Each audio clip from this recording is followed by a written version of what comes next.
આપ નિહાળી રહ્યા છો આઝાદ મીડિયા લાઈવ। વંથલી પ્રાંત કચેરી ખાતે કોંગ્રેસના ઉમેદવાર દ્વારા ઉમેદવારી પત્ર રજૂ કરવામાં આવ્યું।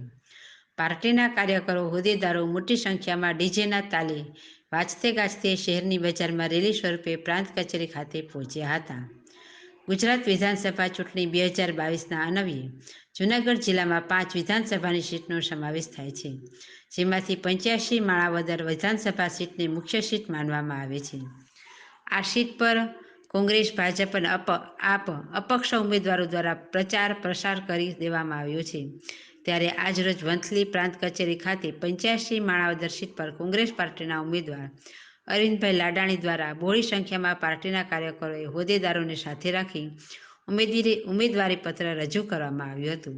આ તકે અરવિંદભાઈ લાડાણી દ્વારા આગામી ચૂંટણીમાં 100% જંગી બહુમતીથી જીત મળશે તેવો મીડિયા સામે વિશ્વાસ પણ વ્યક્ત કર્યો હતો।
આજે 85 માણાવદર વિધાનસભાની ચૂંટણીના અનુસંધાને કોંગ્રેસ પક્ષ તરફથી મેં આજે મારું ફોર્મ રજૂ કર્યું છે।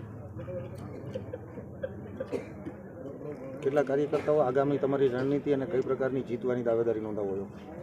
આજે અમે વિશાળ કાર્યકરોની સાથે આ ફોર્મ રજૂ કર્યું છે અને ભવિષ્યમાં અમારી રણનીતિ માણાવદર, વંથલી, મેંદરડા ત્રણેય તાલુકાના જે પડતર પ્રશ્નો છે એને હલ કરવાની રહેશે।